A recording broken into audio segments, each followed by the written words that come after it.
Hey, internets, it's Jake from Mini Terrain Domain, and this is Dreadful Tales. This is Art 2, Episode 4. And we are back with you once again to tell some scary stories in the mist. In just a moment, we'll do a little bit of a recap and uh, fill everybody in on where we are and what's going on. And then we're going to play some Dungeons and Dragons. But first up, an announcement and a couple of introductions. First and foremost, so that nobody worries about April's state below me. April is not in permanent stress cobra. April is not here. So that is a static image, as well as M, who couldn't be here. So unfortunately, they can't join us, but we are carrying on with the rest of our awesome players. Next week, it'll just be Patricio and Kira, and then it'll be all up to Fair on the last one. You know what? I think I got this, though. I think I got it. I believe in you. Perfect. So if you, I believe it's over here up above Fluffy's head, is our Idle Champions of the Forgotten Realms code. That is a code for a free Electrum chest. So be sure to check that out. Of course, Idle Champions of the Forgotten Realms is a licensed Dungeons and Dragons strategy management video game uniting iconic characters from novels, campaigns, and popular TV shows into one epic adventure. You start out with iconic D&D characters like Brunor Battlehammer from R.A. Salvatore's Forgotten Realms novels, and you can unlock additional champions through adventures and events like Dristoerden and Minsk and Bull. The gameplay grows deeper with each champion you unlock. Master formation strategy to complete hundreds of adventures based on official D&D books like Baldur's Gate, Descent into Avernus, Waterdeep, Dragon Heist, and Icewind Dale, Rime of the Frost Maiden. Idle Champions is available now for PC and Mac on Steam, Epic Game Store, Xbox One, PlayStation 4, Nintendo Switch, iOS, and on all Android devices. To find out more and download the game for free right now, head on over to idlechampions.com. And again, that code will let you free Electrum chest. With that, we're going to go ahead and have you, the players, introduce yourself. Tell us who you're playing. And we're going to mix it up a little bit. And we're going to start with you tonight, Robo. Oh, hello, it's me, RoboGoblin, and you can find me at TTRPKs on Twitter and on Twitch. And tonight I'm going to be playing Patricio de la Rosa, a very cool monk slash something else. And both Patricio and my pronouns are he, him. All right, and let's go over to you, Fair.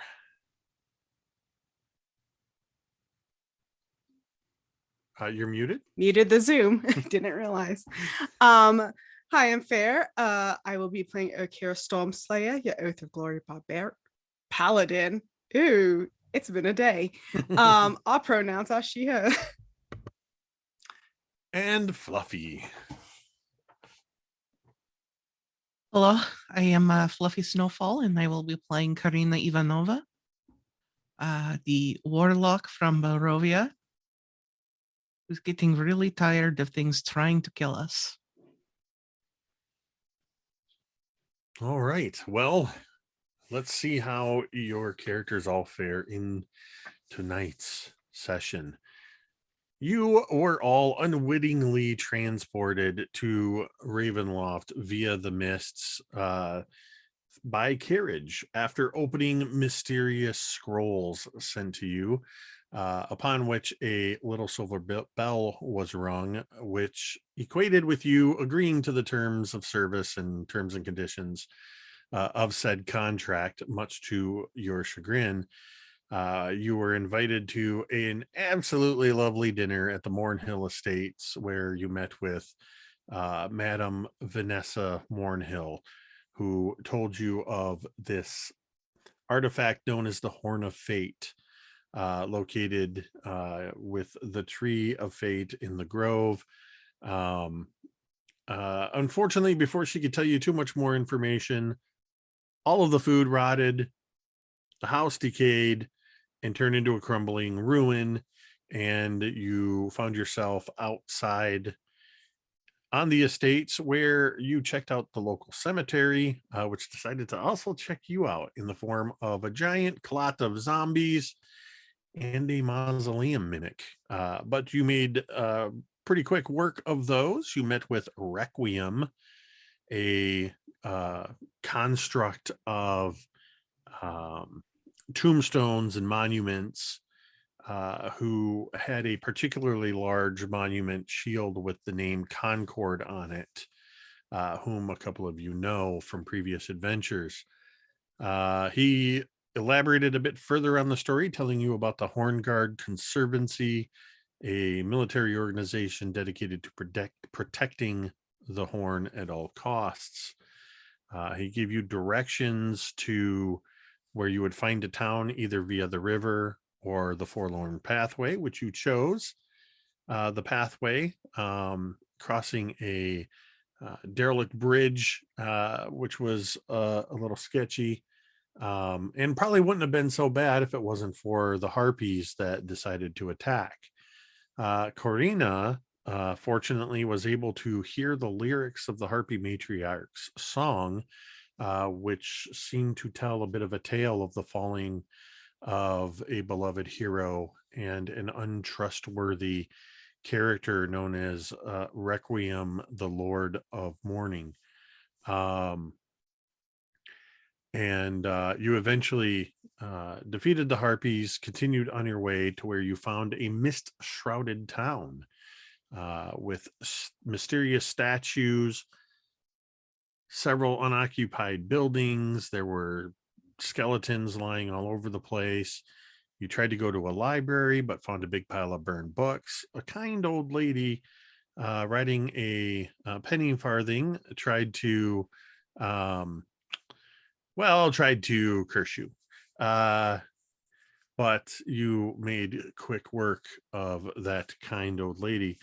Meanwhile, Patricio, you found a rusted, hulking form of Concord leaning against a tree in this center area, and you rushed up to his form and wrapped your arms around him, and he returned your hug by a arm blade launching out and stabbing you through the shoulder.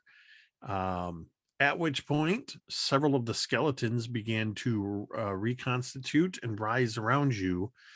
And this is where we join you, as all around you in this central area, skeletons are, you hear the bones clattering across the ground and clattering against one another.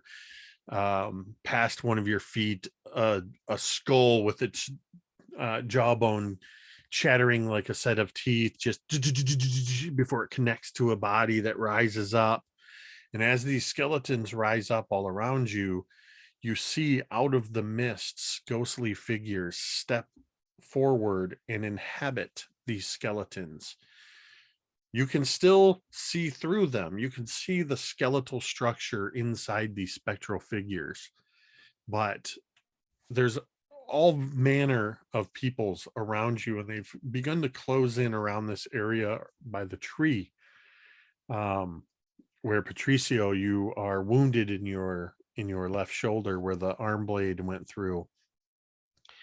And the I believe one of the last acts you did was, Kira, you punted the carionette's head, and Fluffy, or excuse me, Karina,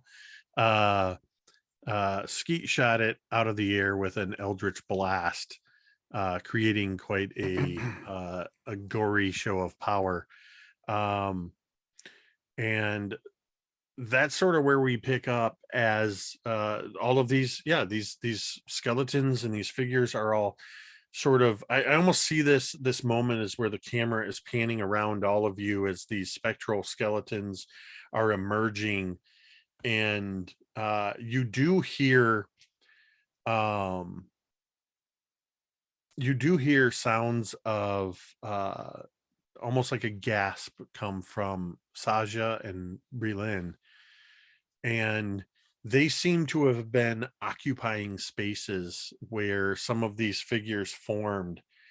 And in the same way, when you first walked into this town, Patricio, you sort of stumbled through the mist into a statue of a woman sort of like this.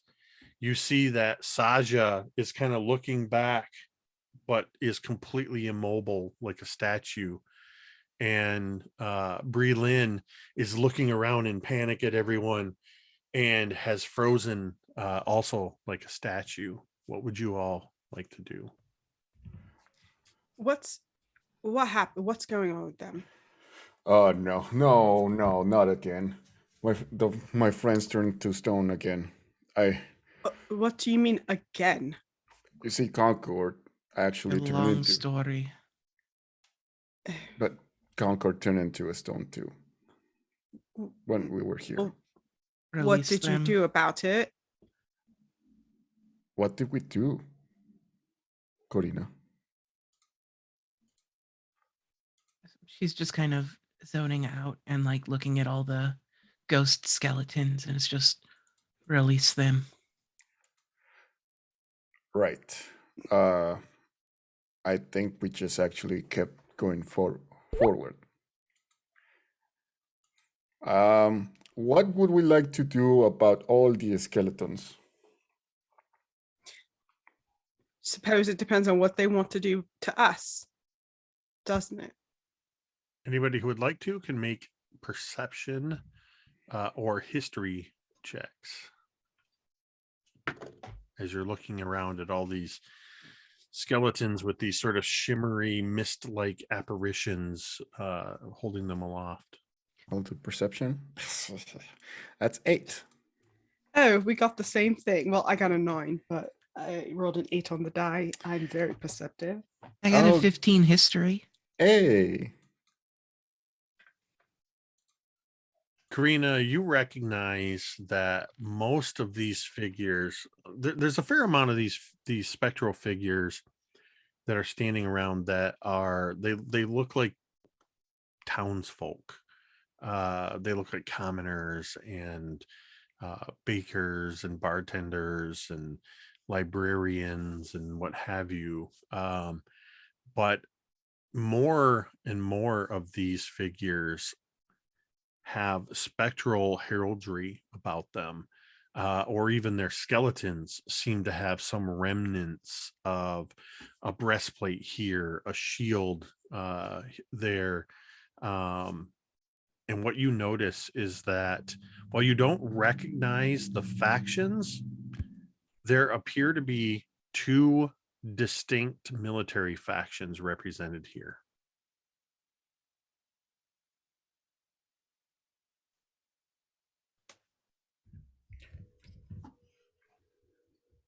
Are you okay?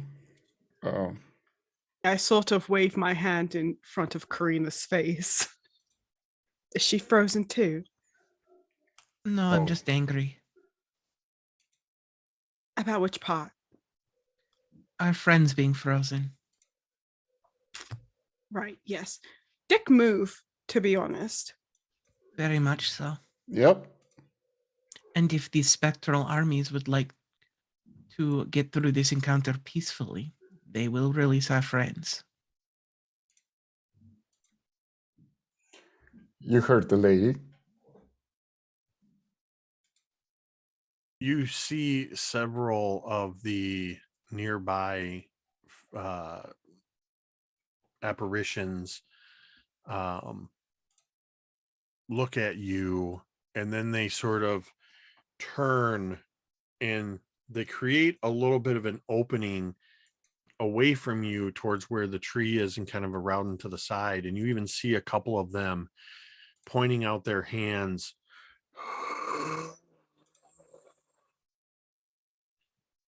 And as this spectral crowd parts, you see two additional figures.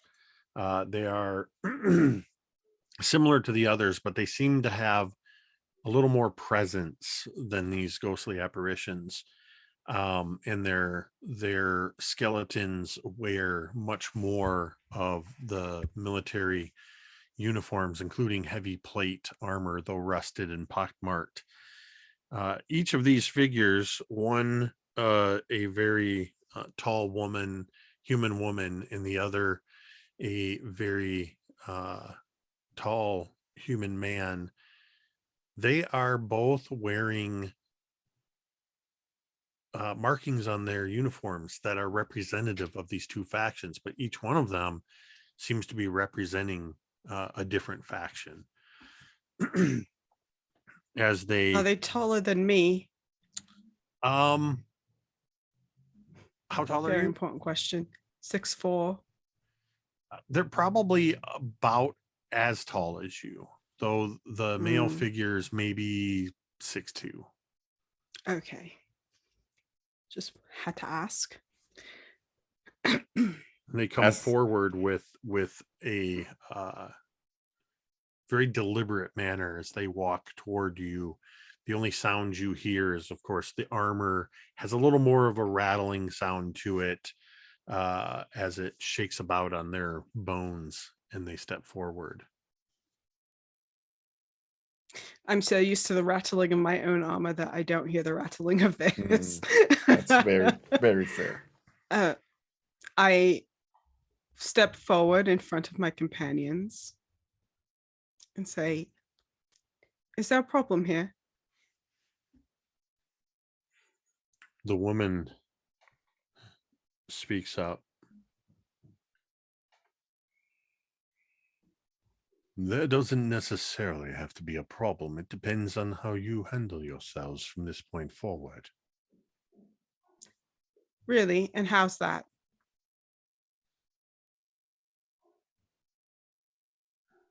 We've grown tired of war and violence. But if you wish it, it is something we are well practiced at. Now, correct me if I'm wrong. We walked into this town peacefully and were then attacked. Yes, you were attacked by one of the puppets. She's That was not with you? our doing. No. Okay. That was an unfortunate leftover artifact of somebody who is no longer here. Occasionally, you will find bizarre dolls and figures that act of their own accord, having no master. Mm. And from behind Urkira, a little Patricia pops out and are they still here? The puppets? The puppet master. No, the puppet master has been deceased for a number of years. Was the puppet master evil? That is an interesting question, and the answer is quite subjective, I'm afraid. Of course it is. Do we recognize this woman? I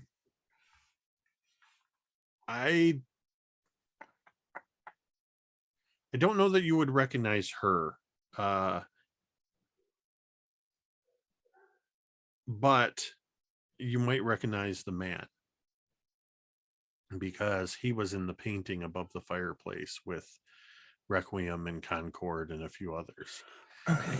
In fact, you would recognize that his armor and the markings on his armor match those markings that were on the those in the painting. Okay. So I just wanted to verify that the lady wasn't Vanessa Mornhill. It is not. Okay. Are the markings on their uniform on his uniform, similar to the marking that's on the crown that I'm wearing? No, Okay. but the markings on the crown you're wearing are very similar to the markings on the woman's uniform. Okay. Seems we have the same fashion sense. Interesting that you would call military uniform fashion. I'm all meant the symbolism. What is your Yes. purpose here, spirit? What purpose does any lingering spirit have but to linger? What business do you have unfinished? There's much left unfinished in Starwallow and the region. Allow me to introduce myself. I am General Elisande Morgan. And the man steps forward and says, I am General Oswald Northrop. Once upon a time, we were at war with each other. But in death, there is no point to conflict. And what was this war about exactly? They look at each other and she says, the Horn of Fate, of course. About who should lay claim to it? It was originally intended that we were protecting the Horn.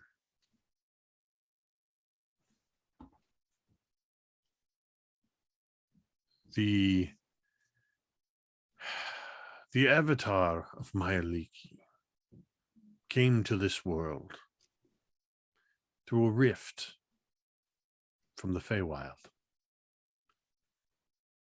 And I'm not sure if you understand exactly how out of place something from the Feywild is here. But it is very noticeable, both in terms of appearance and power. Question to Fluffy. Did you tell us about the book about Myliki and all when you read the book last season?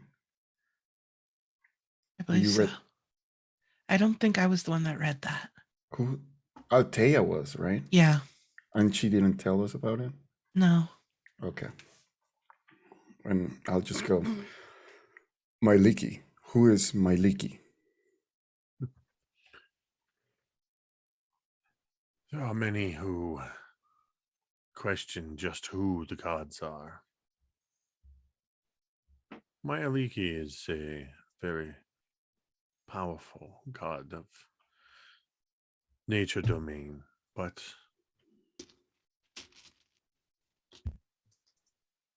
her avatar, her symbol,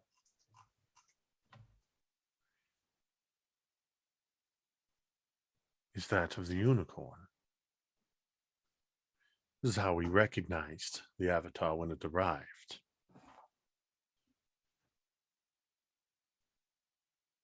At this point, General Oswald Northrop speaks up. It was Vanessa Mornhill who secured the necessary arrangements that we might create a conservatory to protect this avatar. With the wealth of the Mornhill estate, Madame Vanessa was able to set up the grove and create a sanctuary for this avatar where it could thrive and be protected from dark forces that might try to take control of it.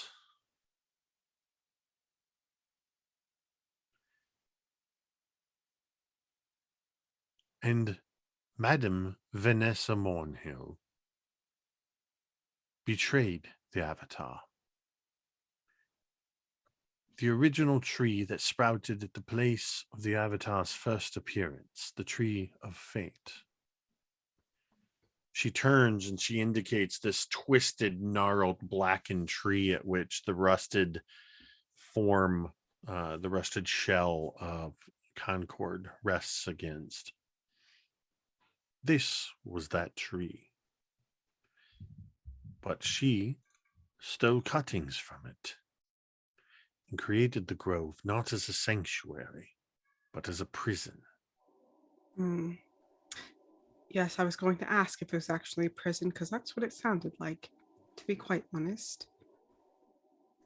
I Lady don't. Mornhill won't be a problem any longer. Yeah, show me the skull. I pull the skull out of the bag. Show me the skull. There's a zombie bat inside of it. She looks at it. What is that? That is That's the her skull head. of Vanessa Mornhill. I don't know what that is, but it is not Vanessa Mornhill's skull. I can assure you of that. Is that so? Then where is her skull? Still attached to her shoulders, no doubt. Okay, and where's that? In the grove. She's still alive. I don't like to give my friends fake gifts, so I guess I have to. Sorry about that, Karina. I'll make sure to make it up to you. It's fine. It's sounding like I am interested in adding another one to my collection.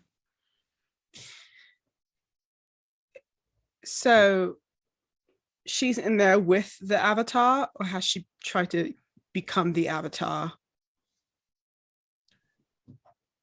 We are not entirely certain what happened. During our war, as we fought to protect the Avatar, our forces clashed here in the heart of Starwallow. It was here that we all fell. Requiem, the Lord of Mourning, and Madame Vanessa Mornhill deceived us all. We were used as pawns in whatever their machinations were. What we thought was the Horn Guard Conservancy turned out to be more of a conspiracy. My forces were dedicated to the protection of this Avatar. And my forces, the Starwallow Sovereign Guard, were dedicated to the protection of the town.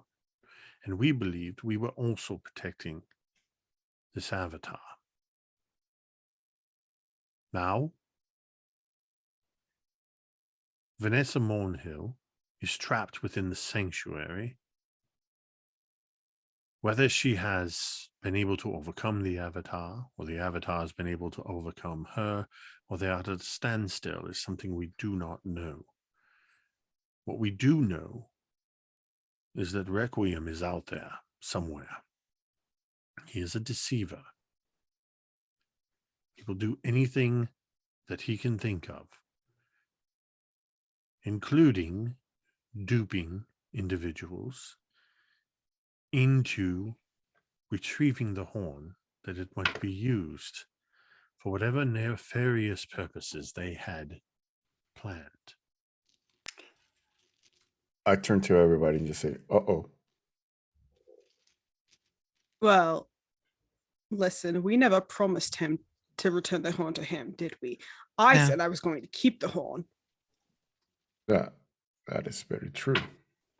Now, You, what I wonder though is the letters that we received, are they truly from the judiciary?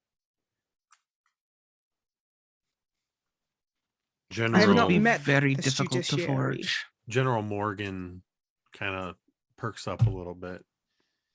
You received summons from the judiciary of Starwallow.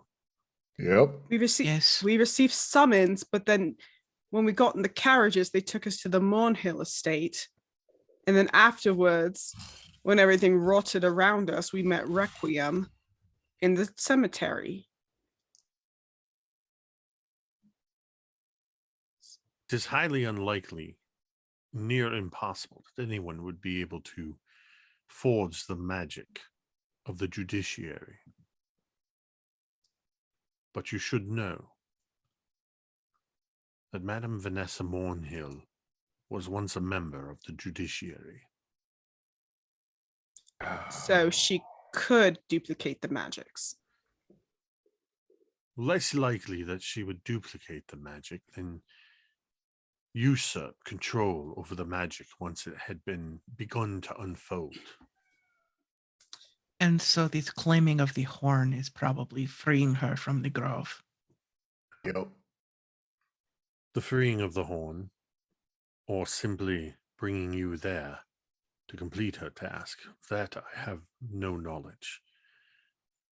We, the remnants, straddle the world of the living and the ethereal, but in neither are we able to gain access into the sanctuary. It is protected. DM question. Berlin and Saja, they're just frozen, or are they actually statues right now? They're actually statues right now. Oh, fuck. Berlin has those goddamn flowers. I was going to Apple. smash them. You should get rid of those seeds. So, do you by any chance know our friend? And I point to Concord. General Northrop walks over to where the figure of Concord sits with that arm extended out, with the arm blade out. And he sort of crouches next to it and just with a knuckle, just dung, dung, dung. You mean this fellow here? Yes. And he puts his hand on top of Concord's head and just begins to squeeze, and the head just crushes in like a tin can. This is little more than an effigy, a ruse.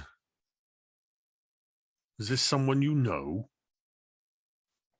Yes. It was somebody we knew. How many of you knew him? About 5 of us. All of you here know him? No, we had a group previously, but of here I've never met this machine in my life. it was just us and me and Corina. He stands up, and what's some chunk of Concord's the top of his head, he just sort of goes, and you just see rust and dust fall out of his hand. That explains the corrupted nature of it. Requiem reaped your memories to create this. If more of you had remembered him, he might have been more powerful and been able to deceive you much more. That is the nature of Requiem. When you touched the tombstone, the one that said Concord on it, Morgan, that's how he got it. General Morgan steps forward. You said you met Requiem, and We now did. you say that you touched the tombstone, Yes. the construct of Yes. his physical form. And I have a Yes. peace of mind to go back and fuck him up. Who among you touched his tombstone? Oh, fuck me. I raised my arm like, me. Rest assured, Requiem knows where you are and has been keeping track of you. Do they know what I'm thinking and or do or say? I admire your paranoia. It is well placed and justified. But no, his magics are not that strong. Oh, so he only knows where we are, just like a tracking thing. He can't see us. Can he see us? He cannot see you. He Yeah, well, is there go my not, plans. he was never the spellcaster. That was Vanessa Mornhill. But Requiem will no doubt know that you are here and that you are talking to us, which means he will be on guard for your arrival at the Grove. Well, you know what? Good for him. He better be. I'm going to take his head too.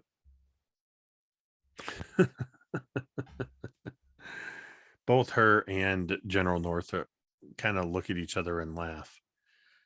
You doubt me? I do. I I do. would recommend you take that back, friend. Orkira is the most powerful person I've met, and you shall not doubt her. Requiem, the Lord of Morning, was and is a very powerful warrior. Now, backed by the mists and backed by the very dread of this realm. If you wish to destroy him, you're going to need something to aid you. I just realized I never stopped my radiant consumption, so I'm just standing there glowing like a fucking Christmas tree and harming people. I step away from my friends. How Like, long does your radiant consumption last? I think it's like a Minute? minute, so it's probably gone now. But for It that, probably would have just been in that moment. So that epic camera panning around the sort of Yeah. Avengers moment would have been that much more epic because of the dramatic lighting of Yeah. Kira's radiant consumption. I turn it off and I say, feel free to doubt me all you want. I love proving people wrong. I don't doubt you in an attempt to humiliate you, and I don't You doubt can never that you humiliate me. believe that you could do it. But if you try to face Requiem in your current state, you will end up nothing more than names carved upon the tombstones that make up his corporeal form. No, I absolutely agree. I definitely need a nap, like an 8-hour nap. But just so we're clear, and this isn't me trying to be antagonistic or anything, you can never humiliate me because I don't care what you think of me. Maybe you have a chance after all. You are a warrior, yes? Yes. The best warrior. Thank you. And what is your primary weapon that you're carrying? It's a sword. It's a Isn't it? long It's sword. a long sword. Yes. Do you know what a vorpal blade is? I've heard rumors. I've never seen one myself. I have, General Northrop says. Requiem, the Lord of Morning, carried a vorpal blade on the battlefield. And General Morgan says, I too know this blade very well. And she reaches up and she kind of reaches through her spectral head and grabs her skull and just lifts it right off her shoulders and then places it back on. See, I thought you were going to offer me one, but instead you're telling me he has one. He had one. Haha. Oh, I now am you have. offering you a chance to claim his blade as your own. I would love to. Can you point us to where we can get this Warple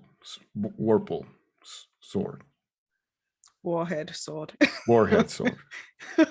General Northrop walks back over to the rusted figure of Concord, now with a crushed, partially missing rusted head, reaches down to sort of like his collar of Concord and just picks up this empty husk and just kind of casts it aside. As it hits the ground, there's a loud clattering and it practically disintegrates as it hits the ground. You see that it was nothing more than an empty shell containing none of the interior of what made Concord Concord. When Concord is moved out of the way, you see where he was resting against the tree, the hilt of a sword embedded all the way to the hilt in the trunk of this blighted tree. Is that the thing that attacked me then? Is that I the same don't sword? think so. No, it It's was hilt- actually the- it's- actually the blade a is arm blade. in the ground. Oh, No. it's the arm. Yeah, the blade is embedded into the tree. What attacked you was basically just this. When you touched it, you triggered the mechanism inside that caused the blade to launch out. Think of it basically as it was a trap. Oh, got it. Really shitty trap if you're trying to get somebody to do a job for you and then you go and stab them. He clearly didn't think things through. Not enough of you carried the memory of this individual for it to take form. So is this like a sword in the stone type of situation here? No, this is a tree. No, is it a sword in a tree situation? I got to pull it out. If only it were that easy. Yes, you have to pull it out, but the tree will resist. Okay. I'll fight the tree tomorrow morning. I need rest, but I will fight this tree. So what happens once we destroy or get the Horn of Glory? What happens to you all? Do you just go free, or are you stuck here forever? It is our hope that whether the avatar of Mayaliki lives or dies, if it is freed, one of those conditions will hopefully free us from what shackles us to this realm. Okay. We have spent an unknown amount of time trying to breach that grove, on the material and the ethereal plane, to no avail.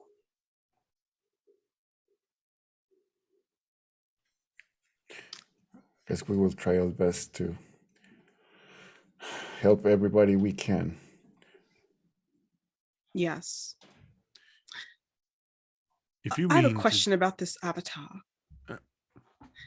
Provided it's still in its original state, let's say, what are the chances that I could convince it to become like my companion or like my steed? Like, what do you think?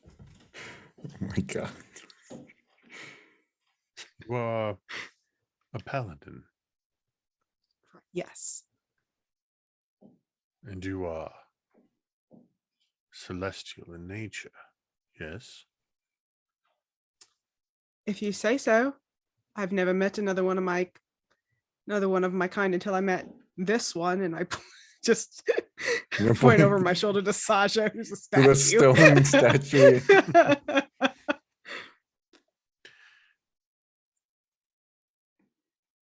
I will say that your chances are better than anyone's that I've ever met. I like those odds. Thank you so much. Is it your intention then to destroy Requiem, Lord of the Morning, Oh, absolutely. Yeah, no and question. to breach the grove and free the Avatar? Yes. Yes. And collect Vanessa Mornhill's actual head. Yes. So we can give it to Corina. Yes. Yeah. Then you shall have your rest. Our soldiers will patrol the streets of Starwallow while you rest. Oh, We'll make thank sure- goodness. We will Come on. make sure that none of the toy maker's creations attempt to cause you any harm. Thank you. Thank you so much. The tree that the sword is in. What is it? It was once a fey tree that arrived here when the Avatar arrived. But when Vanessa Mornhill corrupted it, took cuttings from it, and transplanted it to the grove, she cut off this tree from the Avatar, and it became blighted and corrupted. Mm. During the battles,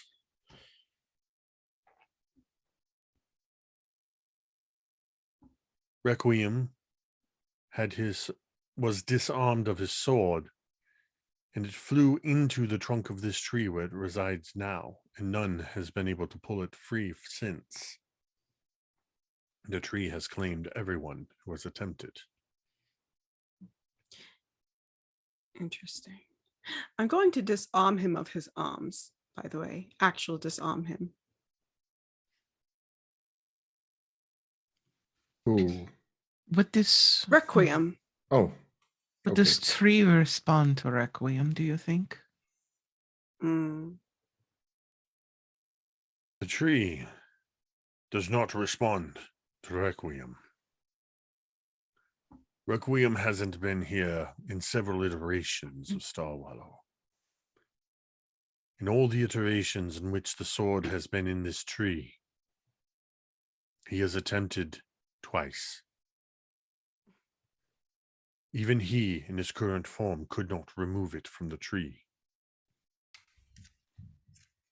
But the tree did not attempt to attack him either.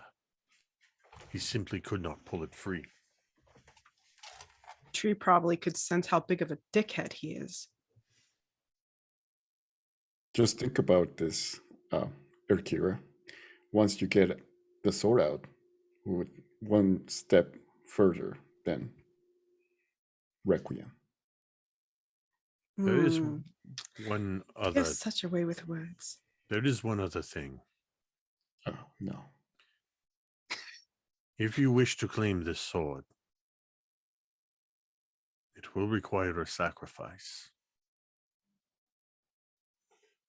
Of what? Yeah. Look again at the sword, warrior. Okay.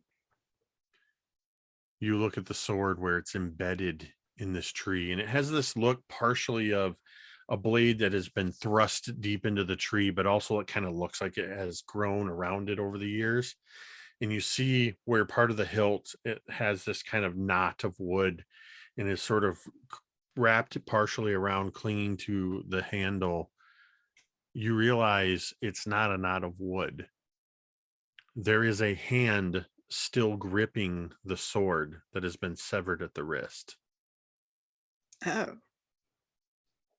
Is it? It's not Requiem's hand, is it? Could I tell? Is it just a random hand? I don't know that. I mean, it almost looks like it's made partly of wood. I Okay. don't know that you'd have enough context, having never seen Requiem in his true form, to know if it was his hand. Okay.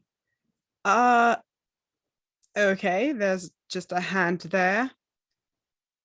Is that old boy's hand or somebody else's hand or That is the hand that wields the sword. Oh.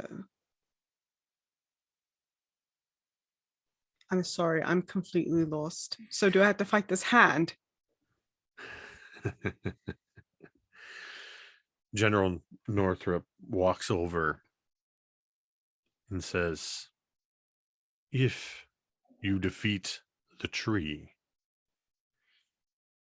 he takes his own hand and goes and pulls it off Oh. and then places his wrist up against where that hand is. And there's just for a moment, you see this spectral image of his own hand flexing in there.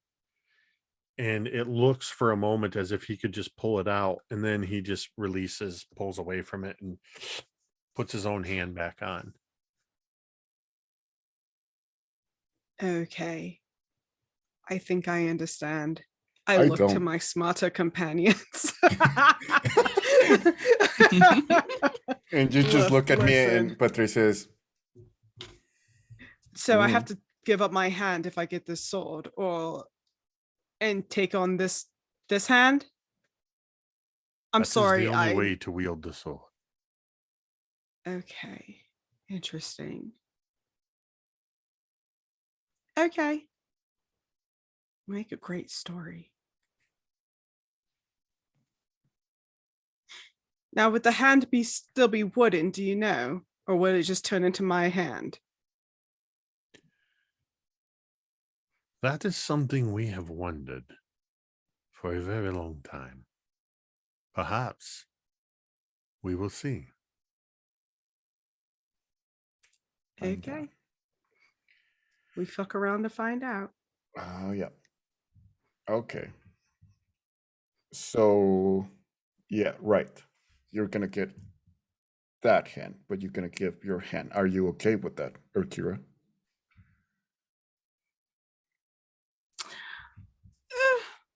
Bit of a complicated question. I feel like we need this sword.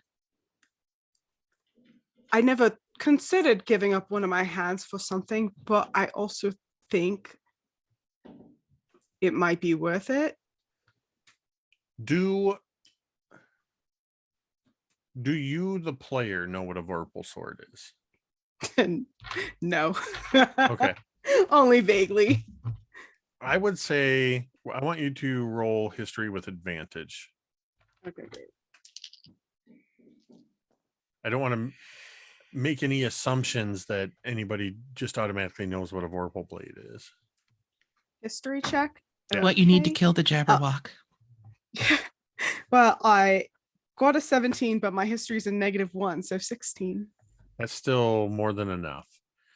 You, Irkira Stormslayer, would know that a Vorpal blade is a very powerful sword that is magical in nature and with very precise attacks can behead even some of the most deadliest creatures. Mechanically speaking, it is a sword that you can literally behead and insta-kill somebody on a crit. Oh fuck. Yeah, And literally, it is, as Fluffy said, it is what was required to kill the Jabberwock in Alice in Through the Looking Glass. And Through the Looking Glass.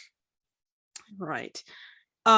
Yeah, I think it might be worth it. I can just one shot kill this motherfucker if I'm good enough at it, you know? Might be worth a hand if I can get ahead. April's not rolling your dice. Oh, she's not even here. Come on. You got her. She can't even defend herself. Not that she would, I don't think, but still. Okay. I think it might be something to consider. And you have the night to take a long rest. You can all take a long rest if you wish. And you can use this time if you want to do a further discussion or planning or anything. But you had sufficiently convinced through conversation the generals that the town they say that they are keeping patrol, and you would see that several of them, they have dispatched several of their spectral soldiers that are just keeping watch on the streets. They don't dissipate with the mist. The skeletons sort of stay formed, and you are able to take up wherever you want to go within the town to have a rest. If you wanted to go to the inn or anywhere really. Okay. Before we actually go to take our rest, I do want to ask these generals if so. Do you think that, or are we actually going to fight the tree here? Are you asking if I was being metaphorical or literal? I just want to know if we're actually going to fight this tree or some sort of a tree or whatever, puppets or whatever.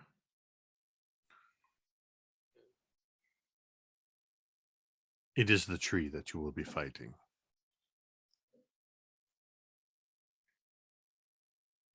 The tree will protect itself. The sword it considers a part of itself now.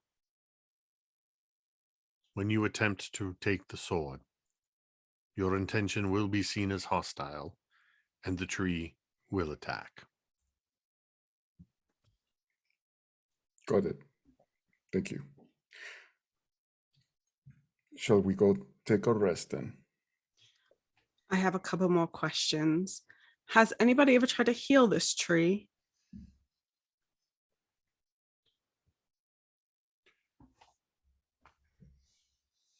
I don't believe anyone has ever attempted to heal the tree. Okay. Second question. Will our companions be okay? They're just stones now, and I don't think they agree to that. Those two, Yes. Yes. the General Morgan looks over at General Northrop, who walks across, kind of walks past all of you over to where there are two of his spectral soldiers that wear the armor of the Horn Guard Conservancy. And they are, you can see that while the skeletons are standing right next to Saja and Berlin, the spectral forms of them are kind of superimposed through these statues, like they're standing in the same space. And he walks and looks at them, and they just sort of snap to attention as he walks over. And he kind of looks down and he looks at them again, and they just kind of look at each other like they have no idea what's going on. And he leans forward like he's going to whisper something to them, and he says, "Move!" And these two spectral warriors just go, and they step backwards, and you watch as Saja and Brelin sort of Oh, come I back see. too. And Brelin is immediately like looking around, completely baffled at being surrounded by all these spectral warriors.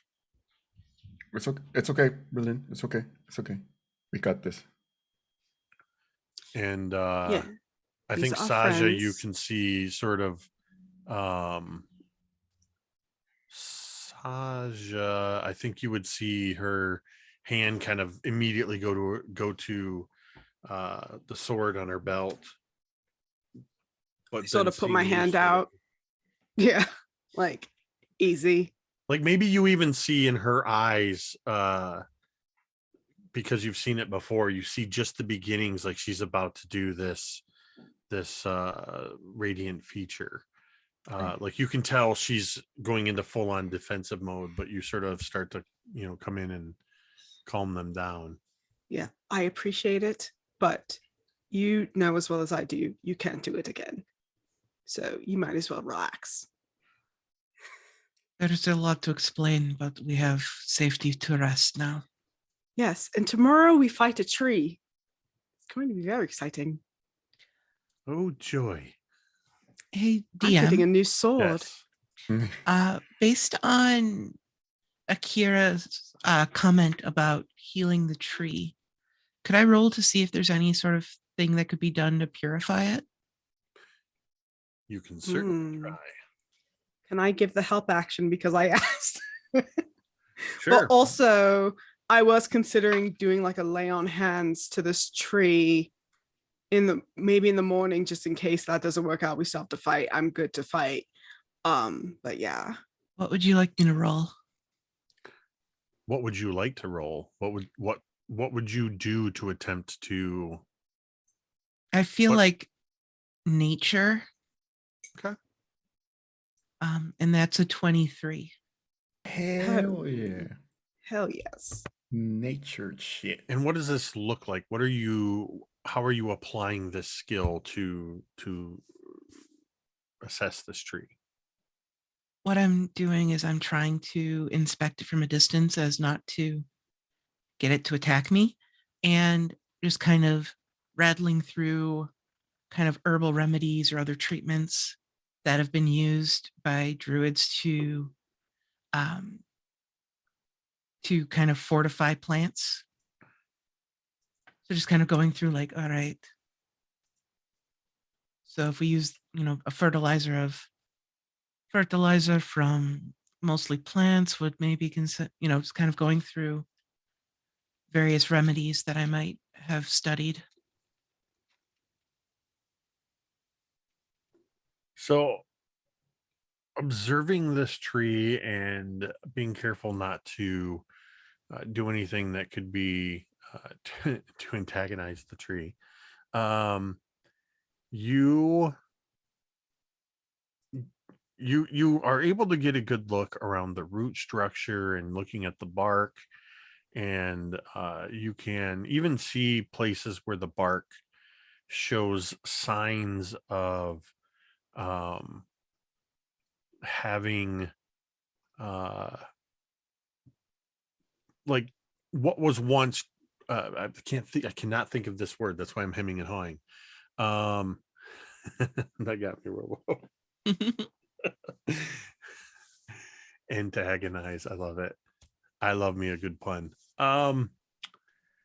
The I can't think of the word, but there's marks on the tree where it looks like maybe an axe or a tree has struck it, but it's sort of over time kind of healed a bit. And by the word scoring, like score Yeah, marks in the tree. scoring marks. Thank you. It's amazing how the simplest words leave our minds sometimes. I'm also gonna say, Karina, because of your unique um background, and I think Saja would probably chime in too and sort of be whispering, and the rest of you see Karina and Saja sort of walking around this tree and looking at the roots and the structure and everything. You recognize that this tree is truly blighted, and it's beyond simple the simple ability to um, do some kind of simple laying on of hands or natural remedies like that. It would require either a very long time or very powerful magics, because the unique thing that you're noticing about this is, while it is not identical, it shares properties similar to that of twig blights that are descendants of the Gothias tree. And that probably only means anything to Karina. Well, and There, Saja, but yeah, there is little we can do for this tree. It has been desecrated to its core, and apart from very powerful magic, there is no way to excise that. We cannot show the tree kindness then. No, it is. There is a tree in my homeland that is very similar to this. It was once bathed by the blood of countless, and it bleeds itself. And so this corruption, I think, is similar. That's unfortunate. Very much.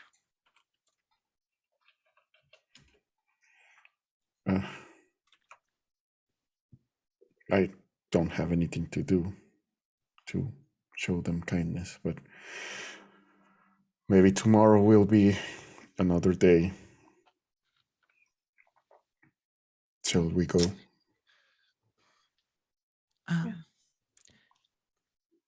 Another strange question, DM, as part of the inspection, could I determine if the tree is considered either a plant creature or a fey creature? That is a great question. I think because you rolled a 23 on that, and with help and even with additional help from Saja, I think that what you can determine from it is that this tree is, in actuality, it is a living plant that has been blighted, but there is the unique differences and even similarities to the Gothias tree are because of this tree's fey ancestry. So I guess that's to say there's markings of its fey origin, but it is not in any way fey any longer. Okay.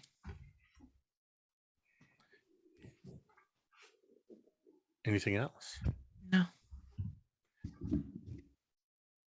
As you all prepare to retire for the night, General Morgan stops you for a moment, Karina, as you sort of move away from inspecting this tree. And she says, I don't know why, but I believe that you and your allies have a better chance than any I have seen in a long time. And maybe, just maybe, if you can defeat Requiem, then you will have a chance against whatever Vanessa Mournhill has become within the Grove. If you are successful,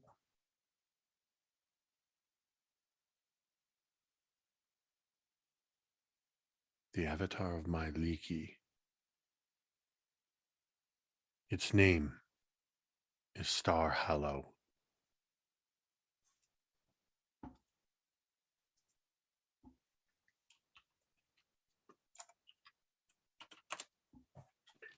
And she turns away from you.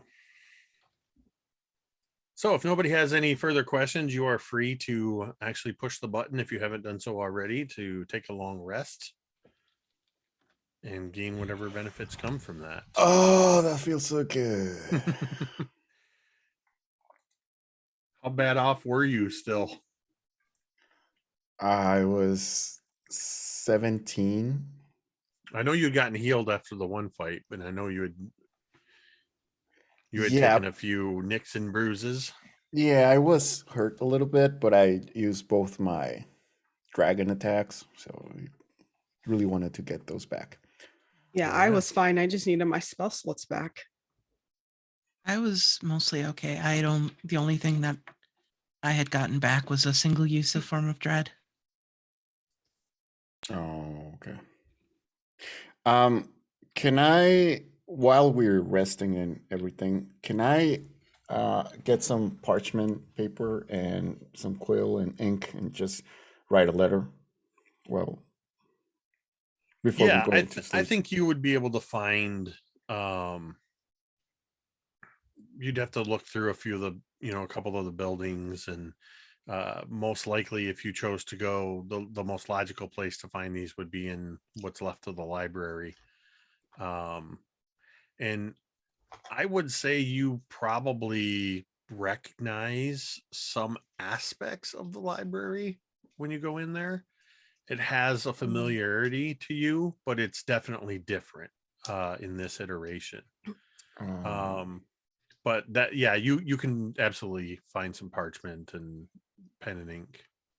all right, and some seal or whatever we use to just get a letter. Yeah. Okay. And I go to where Corina is, and I don't know if you're actually sleeping or before you go to bed. And I just say, Corina, um, I know we're probably you. Maybe you don't consider me a friend, or I do consider you a friend. Um, but if anything happens to me, I don't want to be conquered, and I don't want to be conquered. Just I don't know if they actually finish their quest, but seeing conquered in the name of the dead got me thinking that um, if anything happens to me, would you deliver this letter to Fernando Um, where is he? in the hills of the Desert Valley? I don't know where that is. Uh, that's probably fine. You can probably just find the equivalent of the post office and send it there if anything happens before we finish this. I appreciate you saying this, but I don't think you understand. These ventures to Starwallow have been the only time I've been able to leave the valley. Oh, you cannot leave the valley. No. The borders have been closed for quite some time. Do you want to get out of the valley? There's still so much I need to learn there. So, no. I have things I must find out. I I understand. No worries. I didn't know about that. I apologize. It's all right. I think it would be worth asking Akira. I think she might be willing. I was thinking about that. And if not, if she doesn't agree, I'll figure something out. Thank you. And I go to Orkira. Hey. Hello. Orkira, I would like to ask for a favor if anything happens to me, if in the end, or if anything happens to me overall. And I am holding a letter. And Okay. would I'm not you? going to let anything happen to you, but okay. I appreciate that. But if anything happens to me, would you deliver this letter to Fernando? Sure. Where is he? The hills and desert in Valley. I don't know where that is, but I'm sure I could find out. Yes. He works at the jewelry store. Oh, okay. Fernando's okay. I got it. Yeah, I can figure it out and get it to him. Oh. But I think when you get out of this alive, maybe you give it to him yourself. But for now, Yeah, I will take it. of course. But it's in case anything happens to me. Right. I call them Nando. But But thank you. You're welcome. And she'll take the letter and like tuck it deep into her things, like deep down, so like nobody could. It would be hard for somebody to take it out of there, making sure it's safe.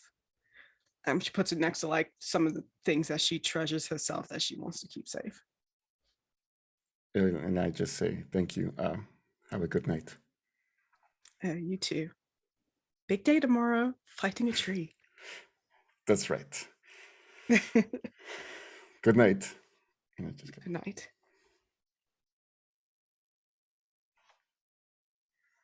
and I go to sleep. Anyone else?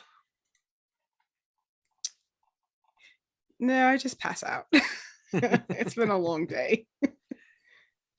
I think as you all drift off to sleep, you occasionally hear the shuffling clatter of skeletons in armor patrolling the streets of Starwallow. And then you awaken, well rested 8 hours later, to find the sky a lighter shade of gray.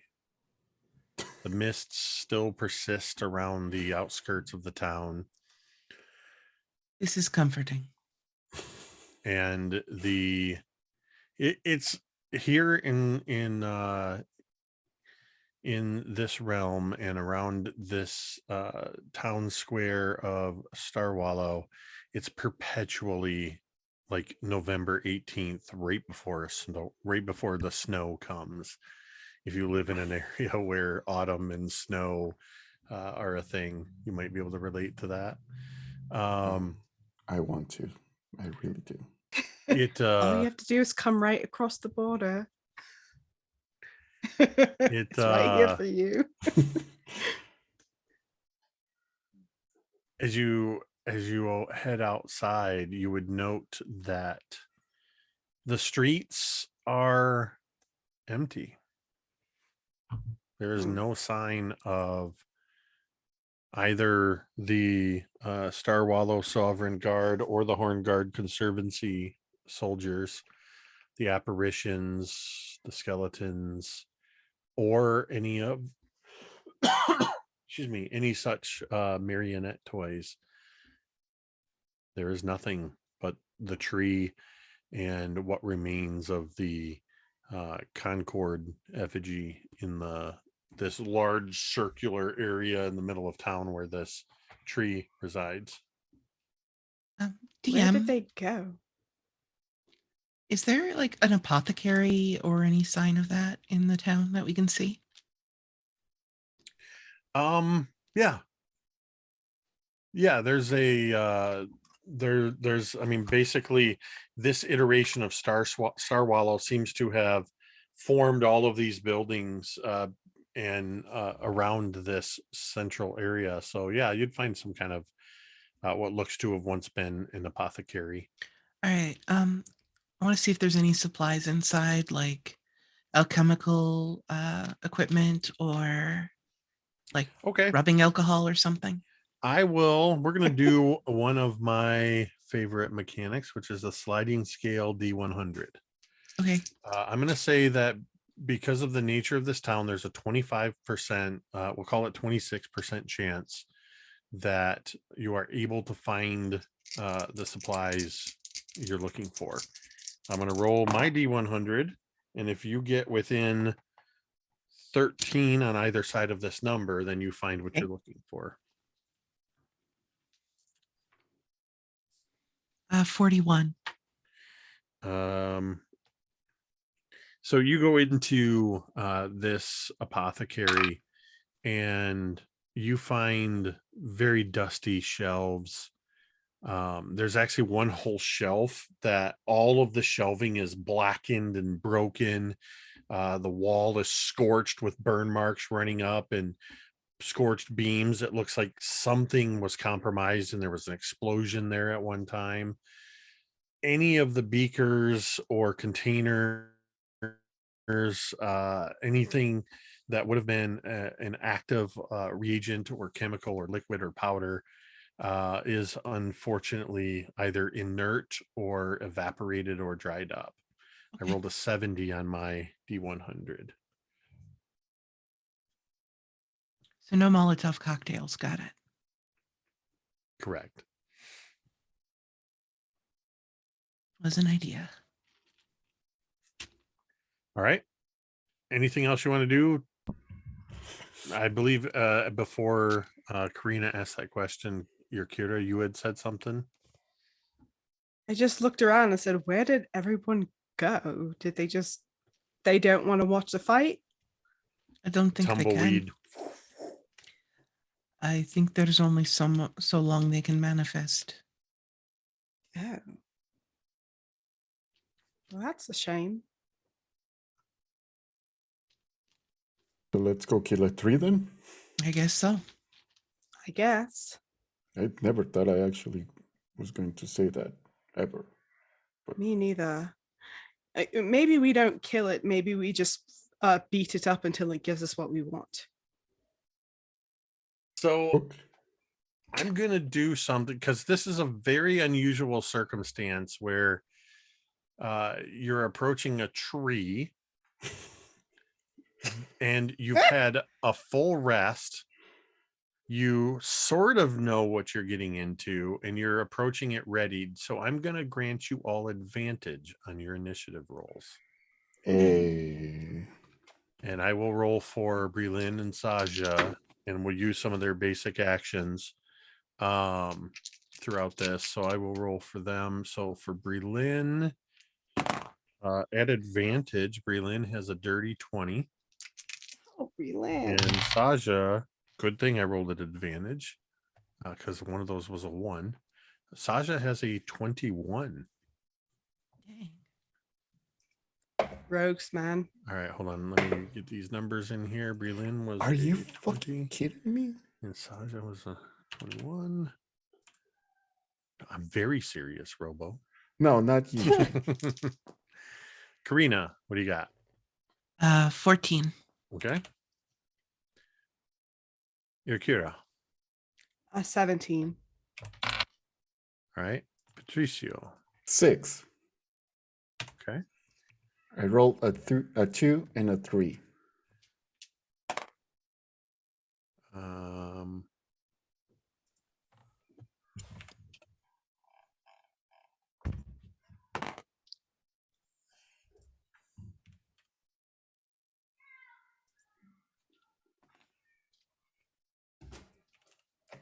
Okay. Numbers have been placed.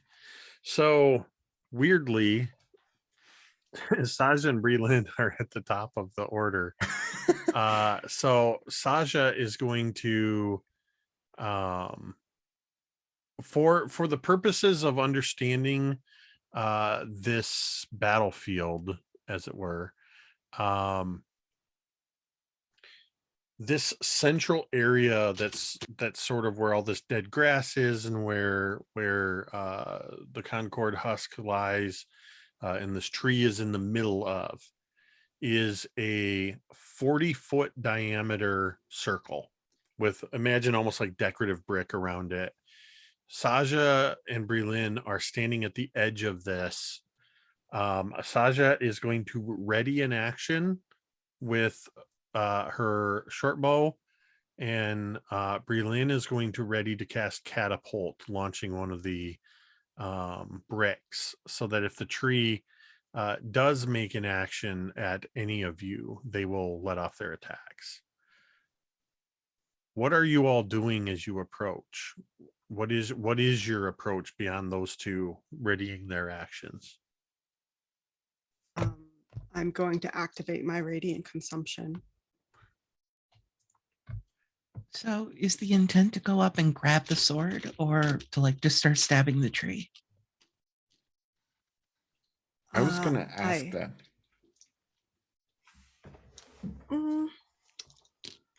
I guess we should stop by. Should we stop by trying to grab the sword to activate the tree, or should you just attack it? Because I feel like it'll result in the same either way, but at least if we attack it first, we get a couple of hits in. Okay. I'm fine with whatever. I don't know. I just attack the tree. All right. So as you are approaching, a couple of things happen as you all begin to close in on this. The ground begins to seethe and writhe as roots of the tree seem to move almost like multitudes of serpents dipping in and out, and they begin trying to grasp at your feet and ankles. You When you move through this area to make your moves, this area is difficult terrain, and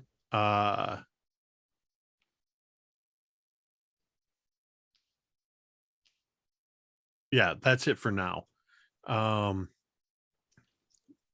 So moving becomes difficult as you are stepping over these vines and whatnot, and then you hear this loud creaking sound, this as the entirety of the tree seems to almost untwist itself, and you see branches begin to move as if in a strong wind, and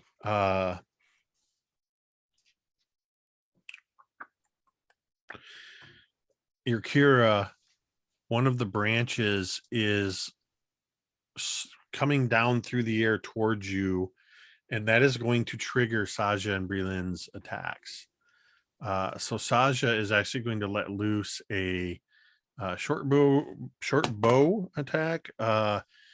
The arrow, as she lets it loose, you hear the and the arrow just as the branch she was aiming for has moved. She rolled a 5. Oh, Well, it was a 10 total, but I rolled a Right. 5. The tree needs to make a dexterity check as suddenly next to Brelin, these bricks rise up and just hurtle towards it. I can't imagine this tree having a very high dexterity. As it is going this to tree make is a gymnast, sir. a dexterity saving throw. Wow. Nope. It is going to get pummeled with these bricks for 3d8 worth of damage from Brelin's bricks, Damn, which sounds like a wonderful store. Brilliant's Brelin's Breland's bricks. bricks. That Brelin is right out of the gate doing 11 points of bludgeoning damage to this tree. And then its branch, even though these bricks sort of strike against it and you see bark chipping away, this large branch comes swinging down towards you, your Kira, and that is a 21 to hit. That hits just. So that is going to be, as you get hit, 18 points of Oh, bludgeoning damage. Yes. oh, interesting. Okay, that's a lot. And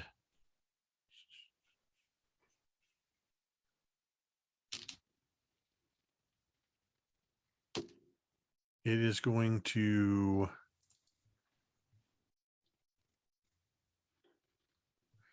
you feel Patricio branches, these roots trying to snake up and grab hold of your ankles, but they seem to sort of be almost like not sure that you're there. Several of them are like not quite grasping at you, so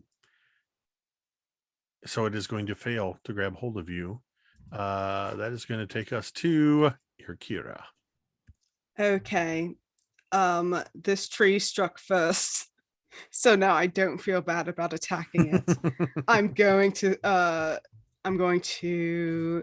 use I'm just gonna hit with my sword, and if I hit I will smite it. That's not going to hit. I'm gonna use my inspiration. I want to hit this tree. That's cocked. Oh my god, I'm rolling so poorly. You know what? I don't I- hit. Yeah. I meant to do something at the top of this game Uh-huh. that I'm doing for every game that I play over up through one more game that I have. It was recently my birthday. I Oh, also happy recently birthday. became a grandfather for the first time. Yes. As Eh, a new grandfather, it is important that I have Werther's candies on me at all times. So I am giving all of you a Werther's hard candy that is actually a point of inspiration. Hey, Hey. Okay. thank you. So- I totally meant to do that at the top of the stream. Totally forgot to do it. So Okay, great. there you go. Grandpa Thank Jake's got you covered. Thank you, Grandpa Thank you, Jake. Grandpa Jake.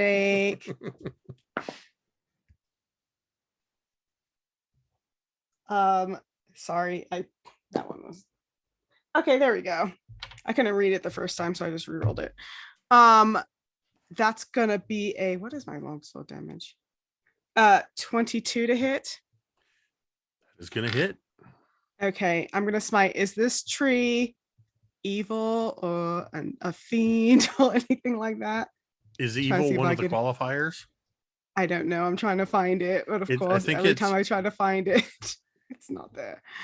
Oh, that's I know inspiring it's smite. That doesn't undead. I help. don't know if it's Oh, undead fiend. or fiends. Okay. It it's is only not undead or either of fiends. those. Yeah. It's definitely evil, Yeah. but it is not. It Oh, is not a well, fiend or an undead. okay. Well, yeah, 1d8. 18. That's 20 damage. Oh, actually, and I'm going to use my rating consumption as a bonus action to do another 4 points of damage to it. So 24 Um, points. Yeah. Oh, and then Okay. also at the end of my turn, it takes another 2 damage, radiant damage, because of my radiant consumption. Okay. And I also get hurt, but I only take 1 because I'm resistant. So you would definitely see as you run up and you strike this tree, your sword connects with it and you push in this extra radiant damage, plus what's sort of emanating from you. You, as you hit it, and everywhere your radiant energy touches it, you see almost like ash blowing in the wind. This tree seems to, in those areas, instantly burn and disintegrate, just and move away as you do a very large amount of damage to it. And that is the end of my turn. All right, Patricio and Karina, as Akira rushes up, you hear this sound as if somebody is opening a rusty iron gate, this sort of Oh no. and the headless husk of Concord rises to its feet. And I am going to roll a d6 to determine who he is going after. Re-rolling on a6 because that would be me and he can't attack me. 1, 2, 3, Patricio.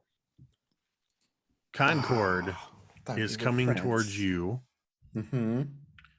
and he no longer has a head, but that's not going to stop him from making his attacks at you. He does attack with disadvantage because of not having a head and being a husk. But he is going to make arm blade attacks at you. So that'd be a disadvantage. First attack at you is an 8. So he stumbles forward, getting caught up in the entangling vines on the ground or roots on the ground himself, and lunges clumsily with his first attack. The second attack, as he tries to recover, not only does he stumble forward and not even come close, it's like he swings at where he thought you were. He swings down with this arm blade, completely opening himself up to you. I rolled a critical fail, which means you get an opportunity attack for free. Oh, Oh my okay. I'll God, take that. yes. Backhand him. That's a 22 to That hit. is a Oh hit. my God. That's 1d4 plus 3. What's the d4? What's the d4? Oh. 7. Okay. Oh my God. So you just reflexively reach out and punch him, and you crumple in a part of his shoulder. That ends his turn. Karina, you are up. All right. First order of business, I want to make sure there's some distance between me and the tree, because I don't want to get banged up. No, you don't. Trust me. But the first thing I'm going to do is I'm going to reach out my hand, and underneath the tree, you see these like shadowy wolves kind of emerging out of the ground and begin biting and latching onto the tree. And I'm casting Hex. Okay. I am giving it Badass. disadvantage on strength checks. Nice. And then I am going to finish up with an Eldritch Blast. I just want to say I really love that visual of that hex. The shadowy wolves I emerging from know. the ground. It's so fantastic. dope. It's so dope. All of your imagery is just dope, Fluffy. All right. What'd you Yeah. get for Eldritch Blast? Dirty 20. That's a hit. So reach out and there's this spray of blood.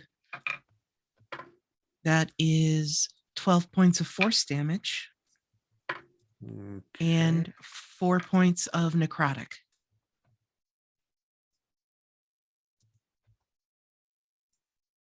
So 16 total. And you strike this tree with this Eldritch Blast. As you do so, you see this streak of this almost solidified blood that hits the tree. And for a moment, it's as if time slows down and it hits the tree and the tree crumples inward at the point of impact, and your Eldritch Blast suddenly shoots out the blast in a spray of blood and bark as you do this damage to it. Nice. And then Nice. the camera crash zooms over to Patricio. It's your turn. Awesome. So I am pissed to be fighting this version of my not friend, and because I hate that people actually stole my memories and turned them against me. And I am pissed, and my eyes start glowing yellow.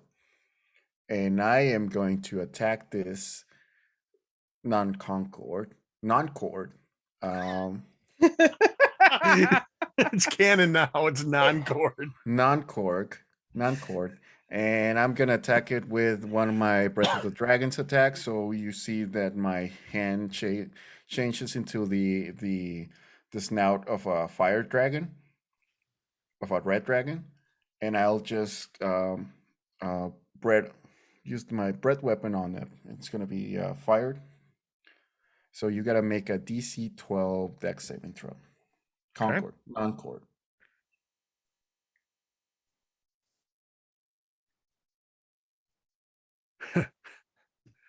3. Hey, that's a fail. Yes, it is. So that's a 4. Ooh, max damage. So you're gonna take 8 fire damage. All right.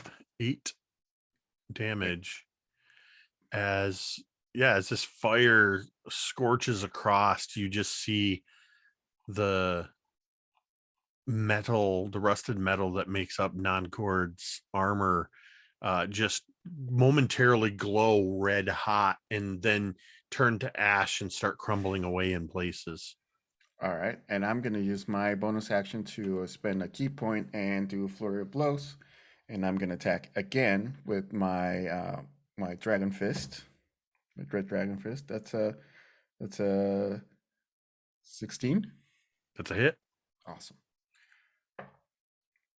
That's not so bad. 6 fire damage, and my second attack is 19. It's a hit. That's and 7 damage. What does it look like when you destroy non-cord? Non-court. So I am pissed at this creature because it's trying to use my friend against me. So I'll just do a mega punch, a mega dragon punch on this on his chest, and then once it starts to lose balance and tries to crumble, I'll just use a backflip and do one of those kicks that goes up from down. I don't remember what the name is, and it's also a fiery move. It looks like a firebender Yeah. at this point, and I'll just slash him across on the chest, and it goes down, and it starts doing the. It starts stretching out his arm again, but he just dies, or it just dies. As it sort of crumples to the ground and stretches that arm towards you, most of the body is glowing red hot and already super cooling rapidly and turning to this blackened metal and ash. You watch that hand reach up towards you, and then it sort of implodes on itself and then turns to dust. And all you see is a vaguely non-cord shaped rust spot on the ground. And I just say, don't ever use my friends against me like that. That's my turn. There is a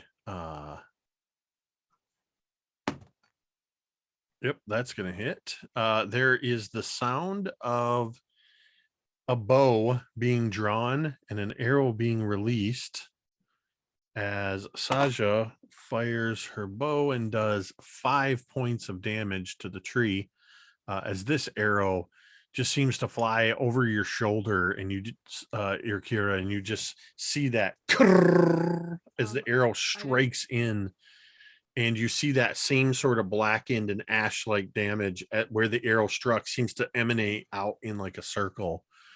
I don't mean to be a rules lawyer, but I'm within melee range of this tree, so she would actually get sneak attack as well. Don't by all means. I don't consider that rules lawyering at all. I'm trying to run 2 characters Yeah, that's plus my true. combat. So thank you for reminding me that. Yeah. So in addition to the 5, it's is it 2d6 that she gets? Yeah, it would be 2d6. Yeah, 2 more d6 of damage. So that's a total of 11 points of damage to this tree as her arrow flies through and strikes and then Breelyn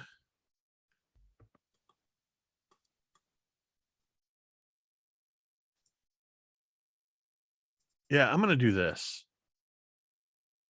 Breelyn is going to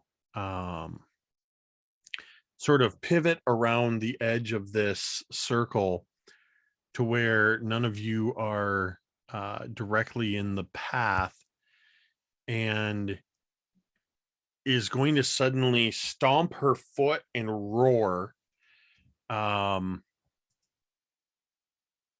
which means I need to do a con save, which is probably going to be very low.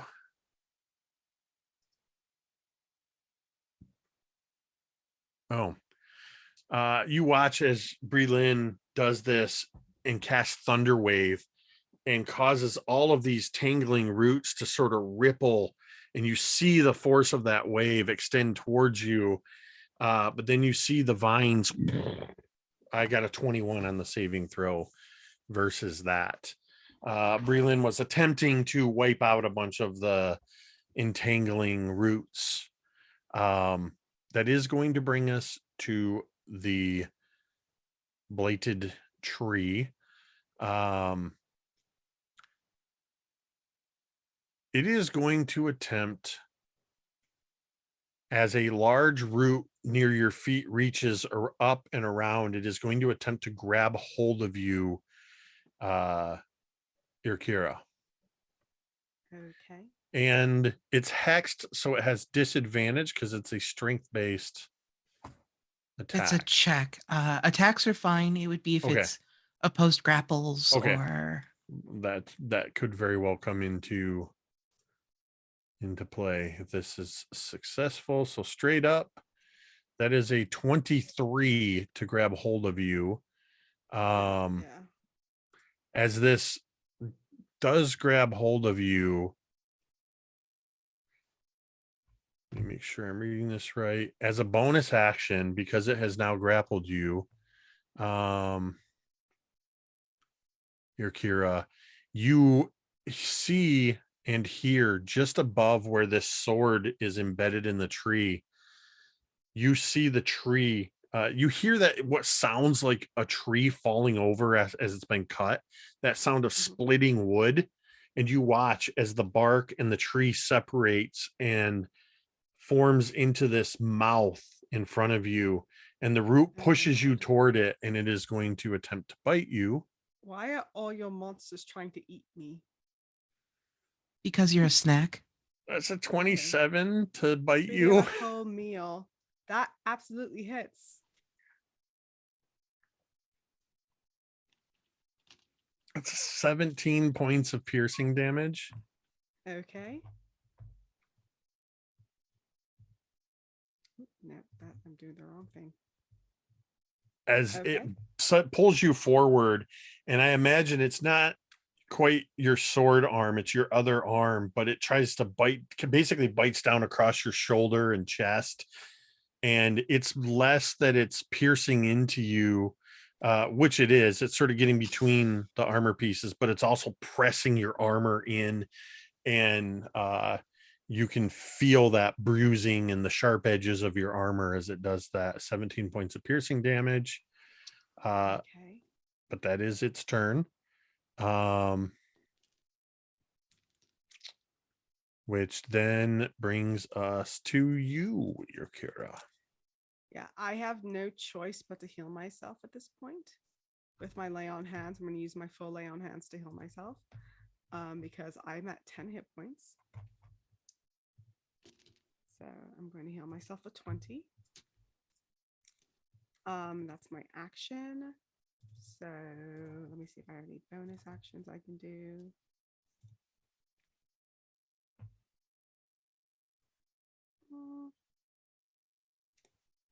Not really. Nothing that will really help me against this creature's attacks. I have Shield of Faith, but it only gives you a +2. That'll be the end of my turn, but it also takes 2 radiant damage. Okay. I still get to damage it. And Karina, it is your turn as you see this tree just grab hold of Kira and suddenly pull it into this toothy maw that it has created, biting down on Kira, and you see that for the moment she's not fighting back. She's struggling, and you see that radiant glow as she does perform the healing action. It's your turn, Karina.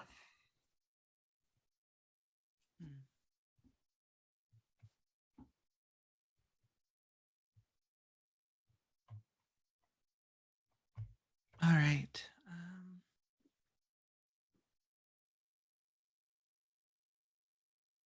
You know what? Heck. I am going to. You see shadows bubbling up at her feet as it kind of begins to billow out and form this cloak that surrounds her. You almost see like bat wings forming out of the dark shadows. You see the several like glowing eyes peering out from within. You almost hear the sounds of animals growling and making noise. And just blood begins to pour from her eyes, and I'm activating my form of dread. All right. And what does This that do tree's again? gonna be fucking scared of me. All right. So I get temp HP.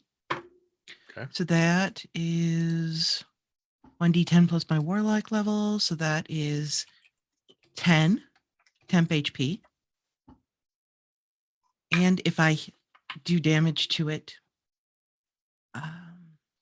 yeah, if you hit a creature, you can force it to make a wisdom saving throw or be frightened. And I'm going to Eldritch Blast. That is a dirty 20. That is a hit. Okay. That is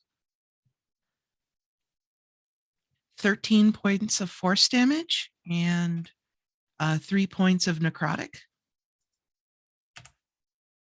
And it needs to make a wisdom saving throw if it can be frightened.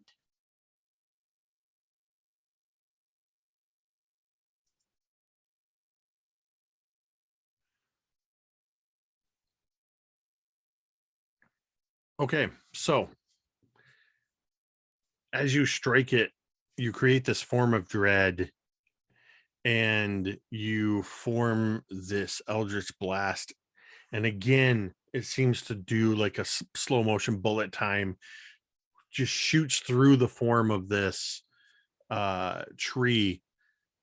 When you strike it, not only does it blast out the backside, you see all around you, all of the vines that are tangling just seem to rot and decay and move away from you. The ground all around you is no longer difficult terrain. That's around all of you.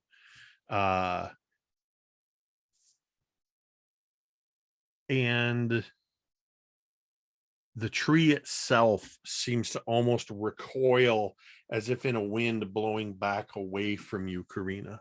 I rolled a 5. Yep. So it's frightened of me until its next turn, or till my next turn. So disadvantage because it can see me. And I'm just going to stand there, and you almost hear a multitude of voices talking as Karina talks, and she just says, I know nature. You are an abomination to it, and you will be called. Do we hear, is one of the voices that we hear Strahd's voice speaking through you?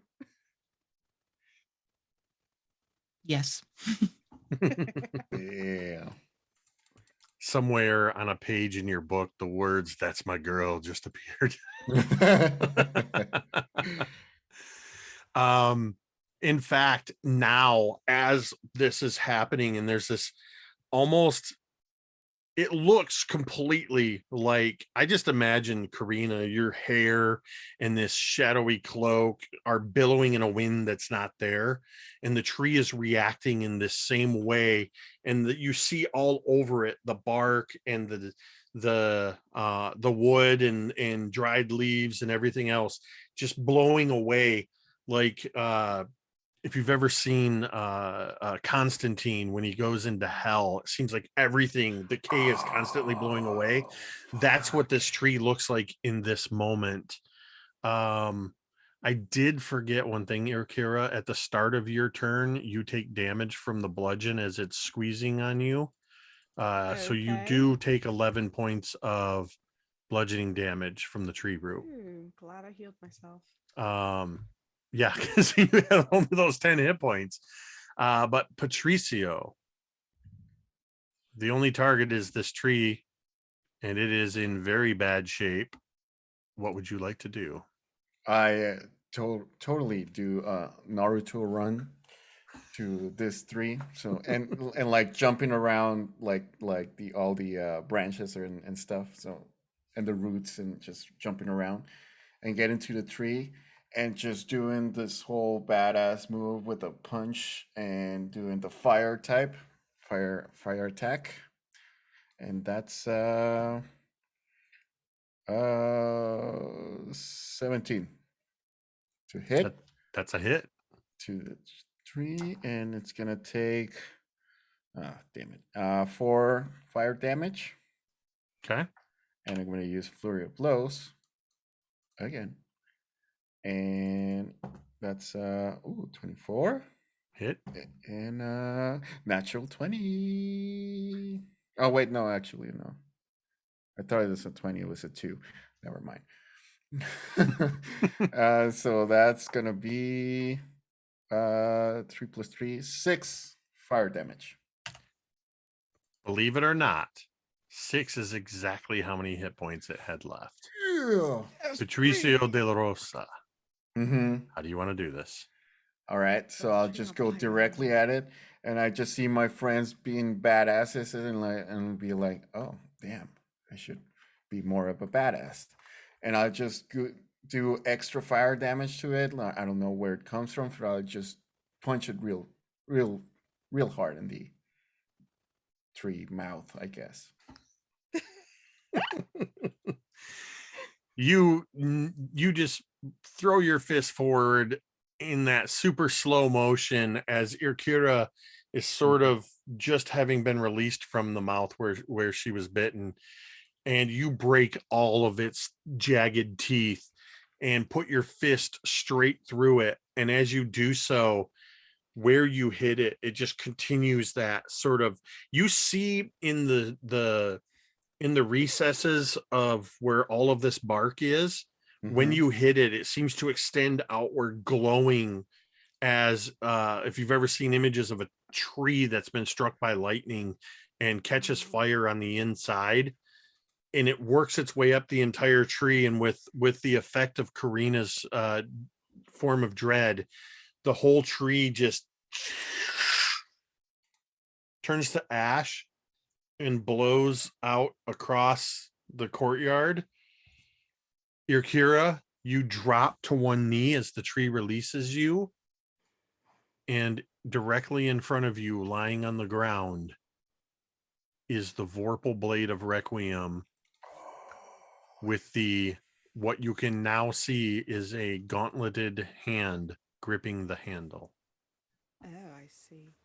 I see the sword, but then I look up at Patricio and I'm like, maybe you should have the sword. That was impressive. Oh, you actually tell me that? Yeah. Obviously, no. Uh, No, but thank you so much. That that feels was really good. amazing. I wish I could punch that hard. You actually do, but thank Oh. you very much. Okay. And I just say this. I think this sword belongs to you.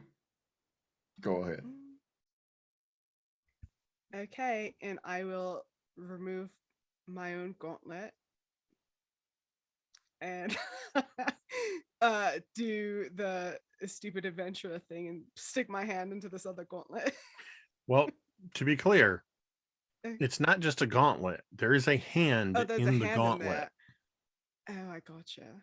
Okay. Does the And other hand, is it like, okay, got it. Do you have to cut my basically hand what off? was communicated to you, and you would have figured this out with your 8 hours of rest and thinking on it, and Morgan telling you this, is the only way to claim and attune to this sword is you have to cut your own hand off. Okay. Everyone look away, I guess, unless you want to watch. I just turn around. And I'll like put my I'll put my hand down on the stump where the tree used to be and take my long sword and that's the sound it makes too. Just It's just the sound of your longsword hitting into the wood. What is the damage on your longsword? My damage It's is 1d8 plus what? +2. So you would take 5 points of damage from cutting your hand Okay. off. Okay. Kira, do you look resolute or do you look like you're doubting yourself? Oh no, Akira never doubts herself. Okay. Akira is resolute. Like, and it's like it's one of those things where it's like sort of no thoughts head empty situation. Like this is what we need to do in her mind, so she's just going to do it. You know, she can Yeah. take it. It's fine. Yeah, I this is asked because I easy. was going to thorn whip the sword into your arm if you didn't. Oh. Oh, fine. shit. I'm doing it myself. No. Now No, it's just it's very like almost brutally efficient the way that she does it. Like there's no hesitation. It's just like she makes sure it's lined up and then chops her hand off. and as you do this, and I see this so perfectly in my mind, the way you described it, you just immediately stand up, look down, you unhook your own gauntlet, throw it to the ground without hesitation. You put your hand down and bring that sword down.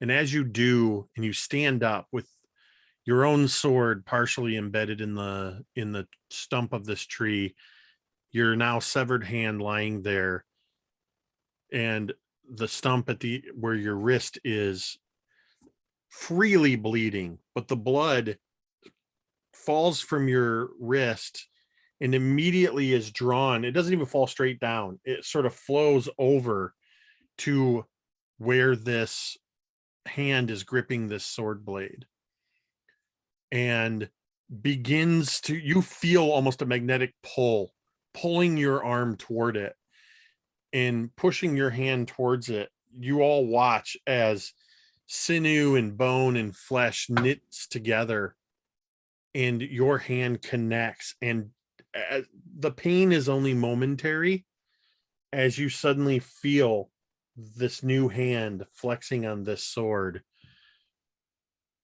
and you now hold in your hand, completely attuned, Requiem's Mournblade, a Vorpal sword. Yeah. So you can go Shit, ahead and Requiem. in your inventory add a Vorpal sword.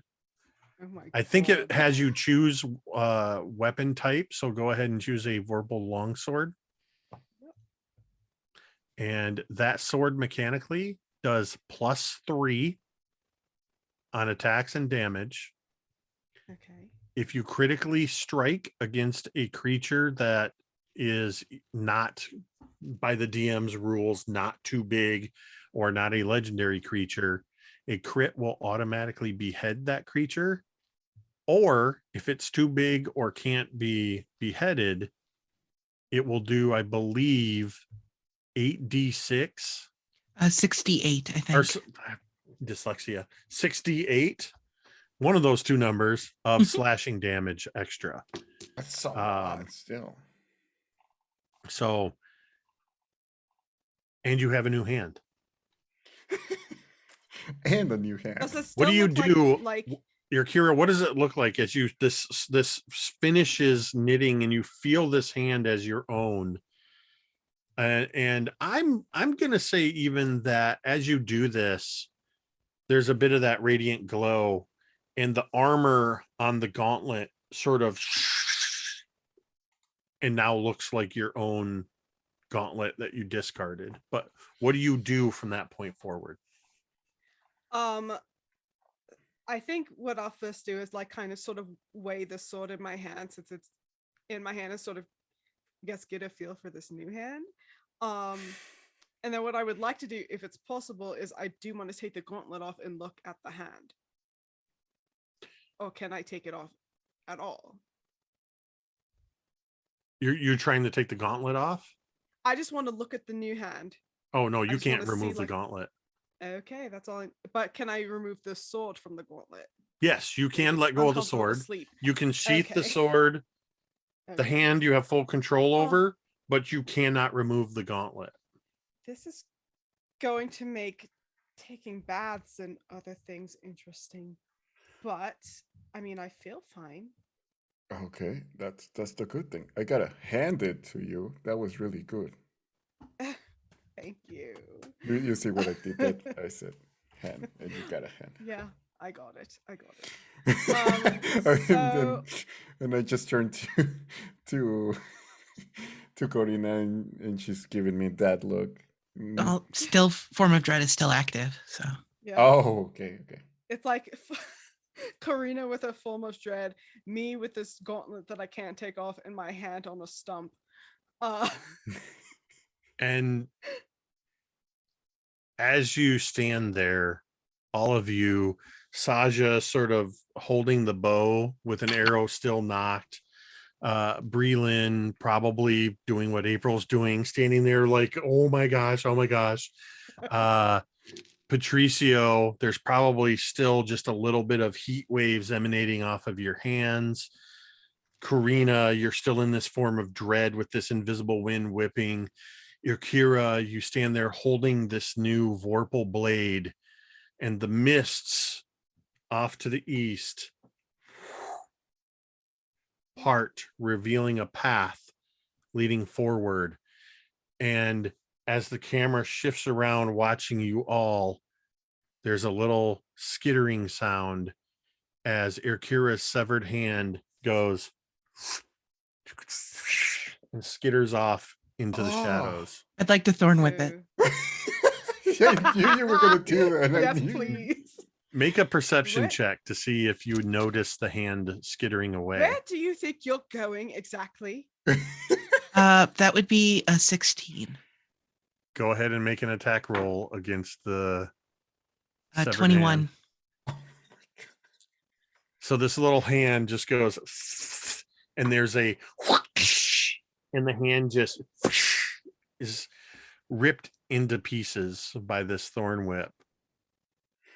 I thought you were gonna pick it up. Yeah, I thought you were gonna pick it up. I thought this could be like an animal companion.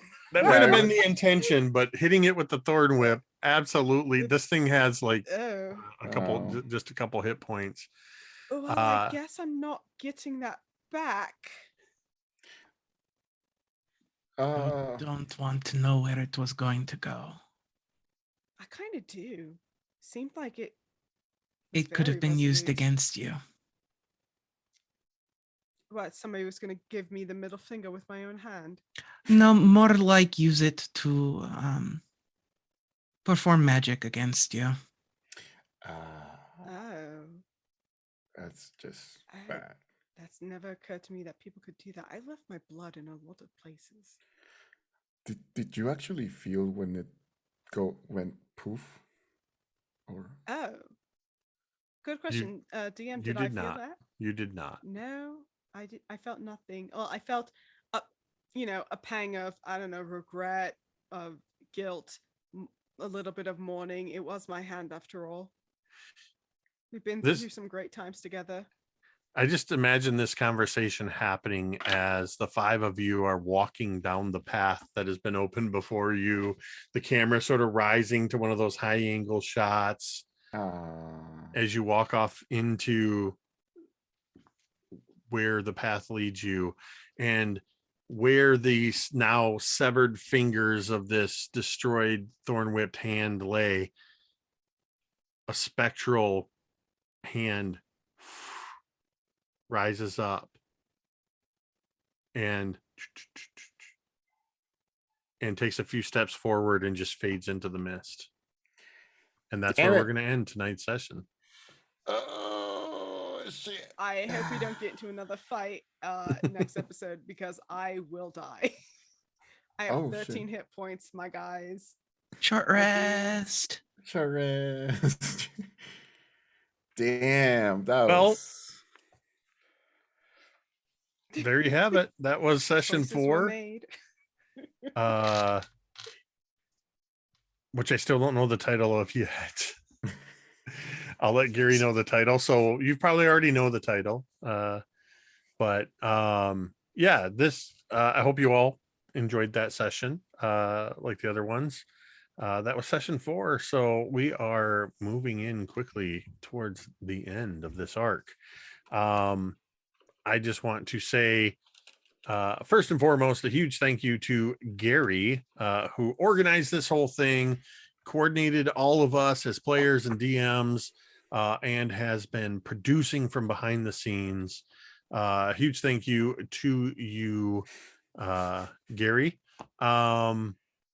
And thank you to everybody who tuned in, who is watching us either as this airs or later on VOD, whatever the case may be. I hope you enjoyed it. If you're one of those people that likes to lurk in the shadows and doesn't participate in chat or any of that, hey, that's cool, and we appreciate you all the same. And I want to say a huge thank you to these absolutely amazing players who I'm going to let you tell about themselves, and where we can find them. We're going to start with you this time, Fair. I am Fair. I've been Akira Stormslayer, your Oath of Glory Paladin, now one-handed, but in the possession of a very cool sword. You can follow me on Twitter at Fairbear. Let's see, I have a lot of things that ended. Saturdays, you could find me over on Rolling D's 20s, 9 p.m. Eastern for Philly by Night, our Vampire the Masquerade campaign. This Friday, actually, you can find me over on Bloodthread Shears channel at 8:30 Eastern, I believe, for a Monster of the Week charity one-shot. They've just been calling it a very cursed one-shot, so I don't know what it's going to entail, but you guys should come check it out. We are raising money for Autistic POC. Sorry, Fair. This would have aired after that took place. You're fucking right. God damn it. Yeah. Oh, what is next? Oh, go check out the VOD then. Yeah, check out the VOD. Next Saturday, April 30th, you can find me over on the Greater Restoration Crew for a charity one shot that you will be able to watch live. Don't ask me what time though, because I don't know it right now. Just follow me on Twitter. All right, Fluffy. Hi, I'm Fluffy Snowfall, playing the Evanescence fueled warlock Karina Ivanova. Wake me up. Wake me up inside. You can find me at Twitter at Fluffy Snowfall. That's really all I've got going on right now. In the bottom left, that would be M, who normally plays Saja. You can find them at Twitter at Emily Irv. And you can find them on Feyforged Academy, Second Star to the Right, 20-Sided Stories, and the Initiative Order. And bottom middle, you can find April everywhere as at April Raygun. April is involved with Gehenna Gaming and Slady's. And you should go follow her because she's neat and does cool stuff. You can also find her also on Tuesdays on the Amphitheater, also at 8, I think it's at 8 o'clock p.m. Eastern for Eualia D&D 5e. Awesome. Thank you, Fluffy, and thank you, Fluffy, for Saja and Breland, M and April's outros. And last but certainly not least, Robo. Hello, it's me, RoboGoblin. You can find me at TTRP Gives on Twitter and on Twitch. And this Saturday, yes, this April 30th Saturday, we're gonna have the Encanto one shot. It's gonna be all Latinas playing Encanto, and it's gonna be really good. And I hope everybody steps up. We're gonna be raising money for charity, and that's gonna be real cool. And yeah, I guess everything happened last week, this week. Time is weird here. But that's me. Thank you, everybody. Thank you, Jake. Thank you. Thank you. Thank you, Fluffy. Thank you, Fair, for being so awesome. Thank you. Thank you, April. And thank you, Em. And I still love you. And thank you, Gary. And thank you, Pupper. That's me. And I have been MTD Jake, aka Grandpa Jake, your dungeon master and a human storyteller. You can find me at MTD_Jake on Twitter, or you can find me at twitch.tv/mini-terrain domain, where I run Scribes and Scrolls, the Candlekeep Mysteries, with Gary as one of the players on Monday nights at 8 p.m. I am also running Dawnbringers, The Wild Beyond the Witchlight, our season 6 of our, I think we're 3.5 years into this campaign now. Thursday nights at 8:30 over on Mini Terrain Domain. I can also occasionally be found on Nerdarchy Live one Friday a month for Untraditionally Arcane. And we are wrapping up our Curse of Strahd campaign very soon on Dice on Ice RPG on Twitch. Once a month, starting in May, we'll resume our Mythos Tales on Mini Terrain Domain, which is Call of Cthulhu. And Sunday nights, I'm over on Talon and Claw, playing Sea of Thieves with Gary and some others. And let me see if I can get my time travel stuff right. When this airs, yes, so this Friday, from when you're watching this, if you're watching this on next Tuesday, this Tuesday, whatever, I knew I'd screw it up. You can find actually, Gary, has that been announced yet before I go spilling the beans, or will it have been announced? Next Friday. Guys, ghosts, no girls allowed. It's going to be an all guys phasmophobia with myself and Gary and Dwight, the big bearded nerd. And who's our fourth, Gary? Anthony from Talon and Claw. I'm crashing this. Oh, yeah. I'm crashing this. So you On can. it. It's going to be. We are going to be screaming a lot, and by we I mean Gary. So you absolutely want to tune in for that.